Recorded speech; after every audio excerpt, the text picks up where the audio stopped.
I didn't know her then, I had never met her. And I tried calling her, but I couldn't reach her. But that didn't affect my departure date. So the day I got her, then she asked me, "When are you coming?" I said, "I'm afraid my bus is later on today." And she organized my lodging. So and I'm rather surprised today when she says she keeps apologizing that despite my punishing schedule, I still managed to make it here. And I wonder, how can I not make it here? When I called her on the day of my departure and expected her to find accommodation for me, which accommodation there was no intention of paying for. And I look at the list of the other companies and I see some of the CEOs, and the story is the same. One of the CEOs here, the CEO of Hatam, Ms. Lily, studied in the same city in Philadelphia where I was studying. And I was notorious for studying until very weird hours without anything to eat. So I used to feast on her leftovers. So I think that I am beginning to be suspicious as to why I was invited here. I think when they invited me, it was clear to them that there was no way that I would be able to turn them down, seeing how indebted I am to them. The Minister is not here, so I will address you, Madam Permanent Secretary, Ms. Kanamakau, the UNICEF representative, Dr. Mutengi, the co-chairperson of the Private Sector Forum for Child Rights, Ms. Zeni Makwade Siboni, my host when I had no home, the CEO of Vodacom Lesotho, Ntate Mohale Ralebitso. Thank you for coming and for sharing your experiences with us here in Botswana. The heads of UN missions in Botswana, members of diplomatic corps, permanent secretaries and senior government officials who are detained the whole day today, chief executive officers, and there are many of them here,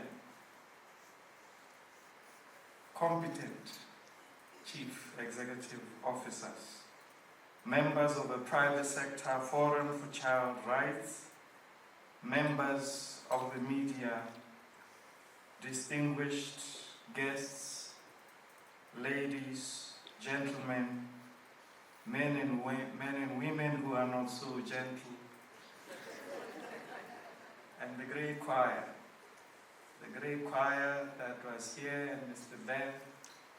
I greet all of you. Gadumedisa.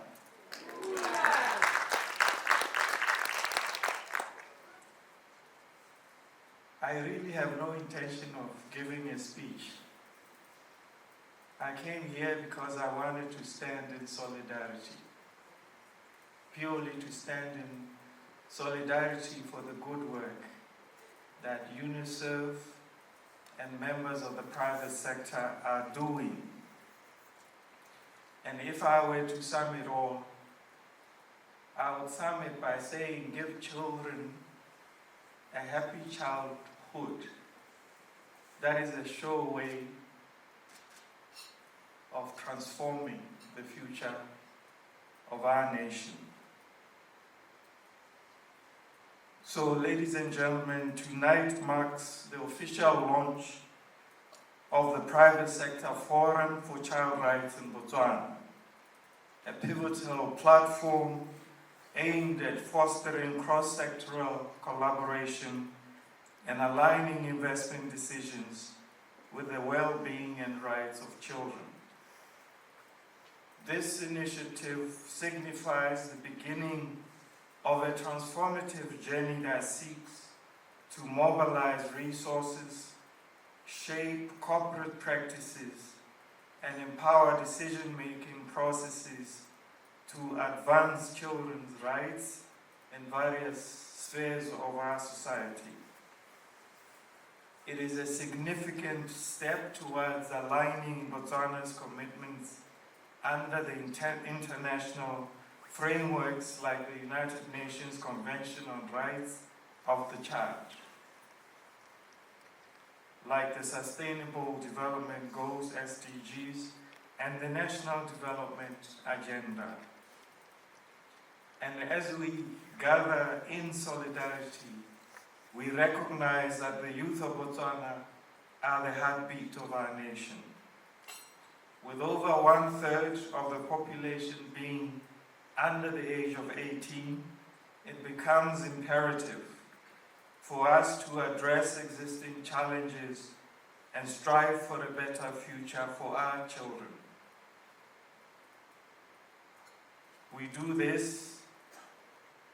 As we do this, let us perhaps pause a bit for some thorough reflection.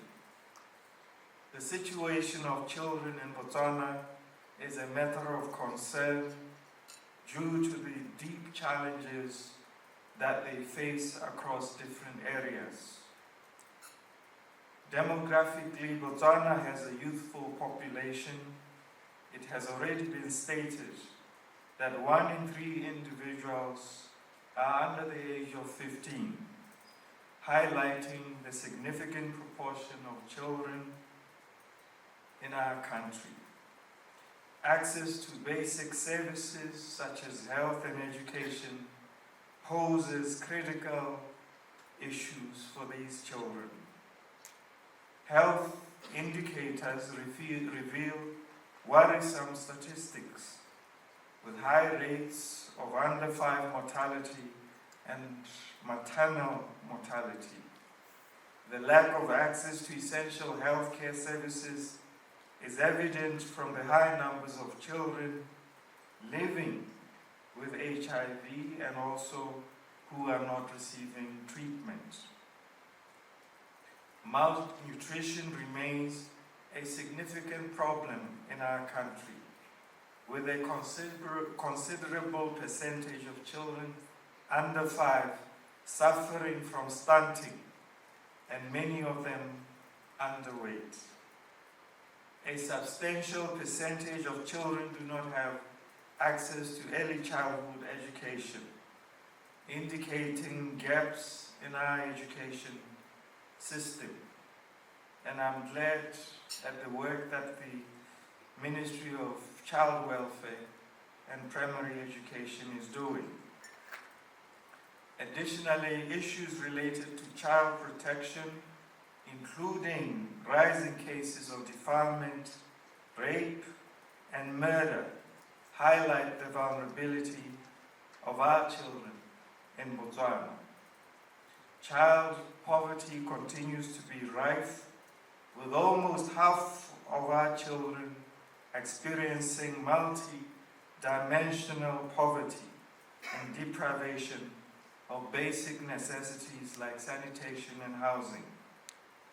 The challenges extend to adolescents and youth, with high rates of HIV prevalence, with high rates of unemployment, youth unemployment, and a significant portion of youth not in education, not in employment, and not in training. Ladies and gentlemen, men and women who are not so gentle, These are complex and multifaceted challenges, requiring urgent attention and targeted interventions to address the various challenges across health, education, protection, poverty, and youth development. And so today marks the beginning of bold steps in securing access to essential services and creating a conducive environment for the well-being and development of children in this country. This unsatisfactory nutrition, this lack of access to education, this vulnerability among children demands urgent attention. When children suffer, the entire nation is affected, underscoring the importance of prioritizing their well-being and protection. So the establishment of the CEO Forum for Child Rights, with 11 founding members committing a generous 30 million towards this cause, exemplifies a new era of leadership.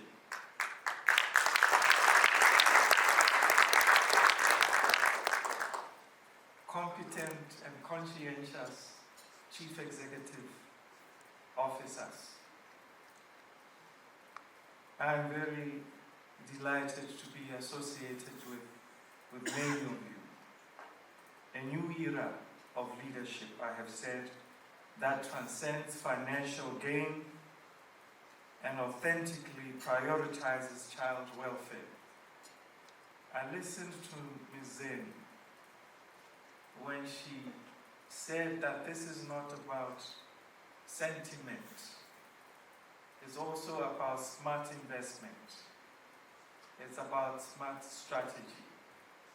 And indeed, there is no greater investment than to invest in our youth. It is actually a proper business investment.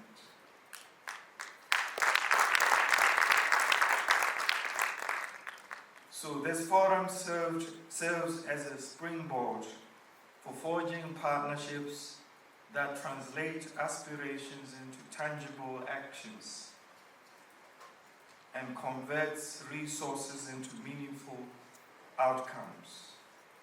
I'm informed that some of the envisaged activities of this partnership will entail, as examples, a telecom company providing digital education access to the underserved schools. I suspect it's Mascom. I suspect.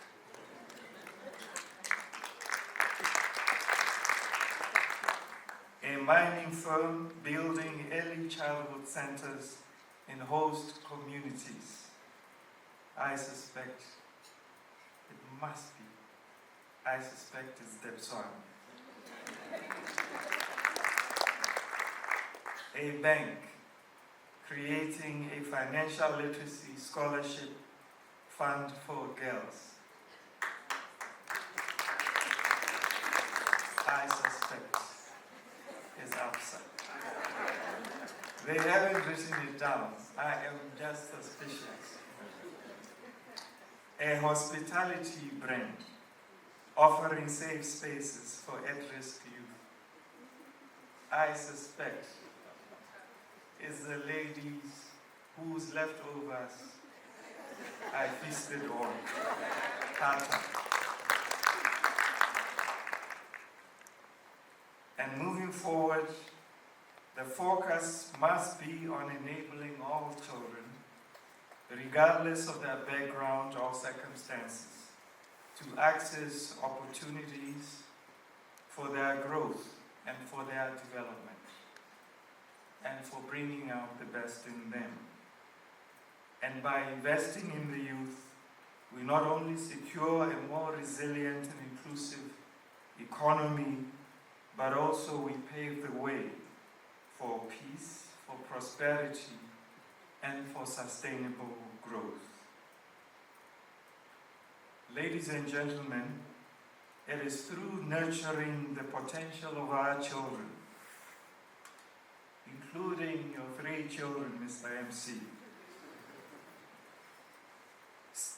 safeguarding their rights and creating avenues for their success that we can unlock Botswana's youth dividend and transform our demographic landscape into a beacon of hope and progress. However, there are also certain realities that we need to accept and face for us to forge a new sustainable future for our children. The country is facing serious challenges, including muted economic growth, which has averaged just about 3% over the last decade. High unemployment, a private sector that is growing far too sluggishly to absorb our talent, an educated youth that is slow to absorb our talented and educated youth, and our over-reliance on diamonds, which dictates our booms and busts. So we are vulnerable. We are not moving fast enough. And this is why the government of Botswana has launched the Botswana Economic Transformation Program, BETP, as our national response to these challenges.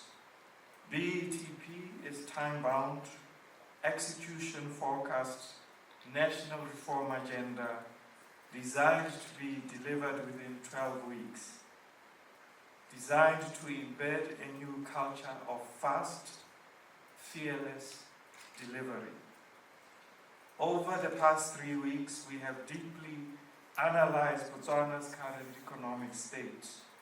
We have analyzed our policy gaps, our structural challenges, our underperforming sectors, and agreed on as a government on our true north.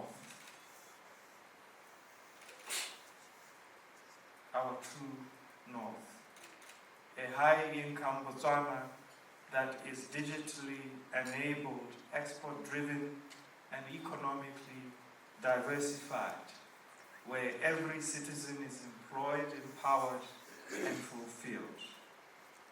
We have also identified key sectors that will catalyze our growth, and these sectors that will carry the weight of our transformation, these sectors that will drive inclusive growth, attract investment, create sustainable quality jobs, and position Botswana as a hub of economic dynamism in the region and beyond.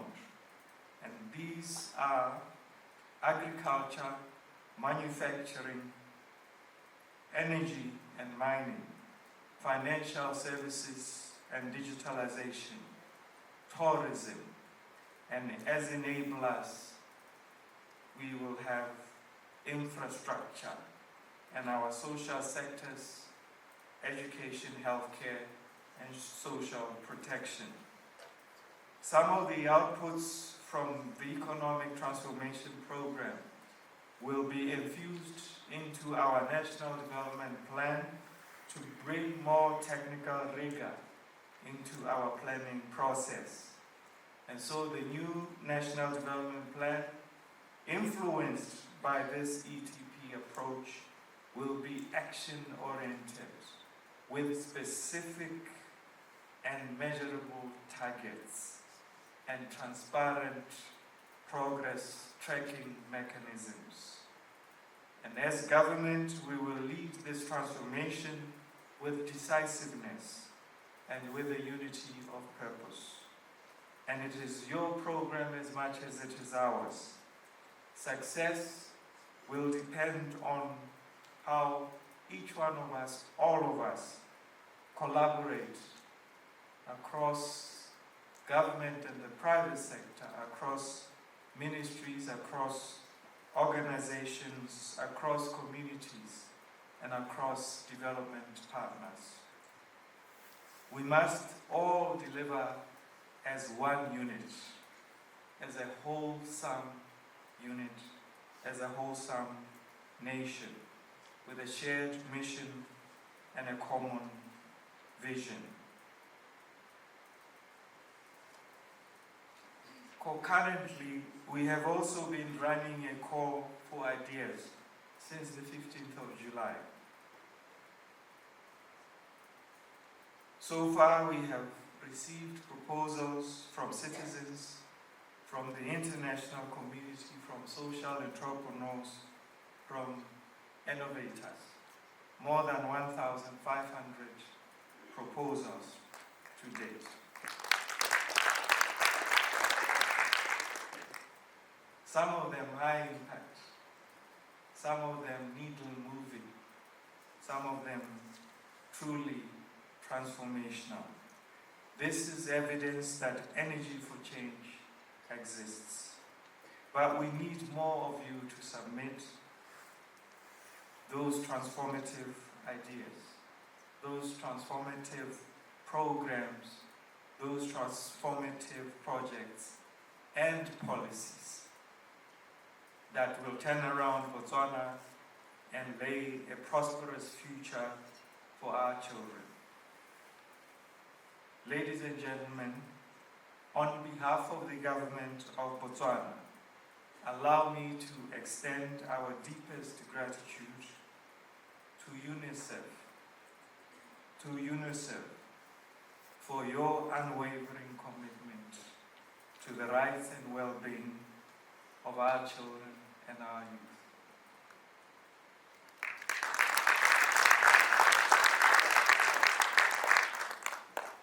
And through their comprehensive country program, 2022 to 2026, UNICEF has played a pivotal role in strengthening early childhood education, improving access to quality learning, advancing health and nutritional systems, empowering adolescents through skills development and justice reforms. Your innovative interventions, from foundational literacy programs to youth employability initiatives, have transformed lives and created sustainable pathways for our future generations. This launch of the private sector forum for child rights further demonstrates UNICEF's leadership in fostering strategic partnerships to maximize impact. We commend you. We commend you, UNICEF. We commend you, the private sector. We commend you, CEOs and managing directors. I'm waiting for it.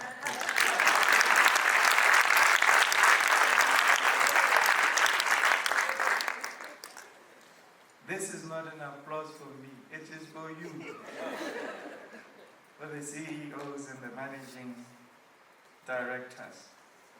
You know, as I stand here, I have seen almost everybody's face from here. And I know many of you in this room. And I am just amazed how this country is able to bring so much talent under one roof. And it is not just competent, relatively young CEOs.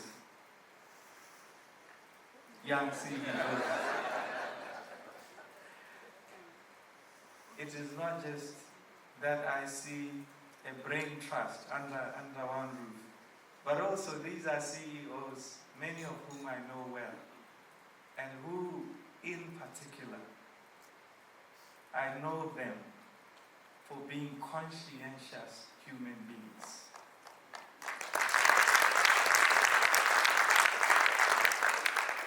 And I think as a country we are fortunate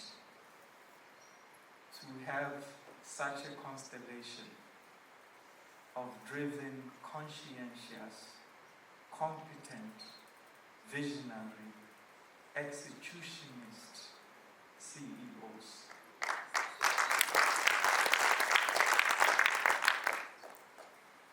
I believe that together we will continue to build a Botswana where every child thrives. A Botswana that brings the best out of its young people. Thank you, UNICEF, for being a steadfast partner in this journey.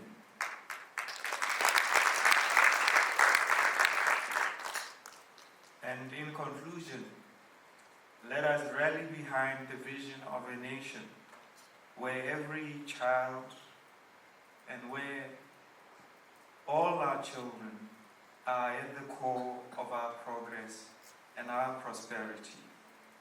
And by engaging the private sector as proactive partners in driving positive change, we can ensure that no child is left behind on this journey towards building a society defined by inclusive prosperity. Together, let us uphold the values of compassion. Together, let us uphold the values of equality, fair opportunity, and opportunity for all children of our country, and securing a bright and promising future for generations to come. Bula.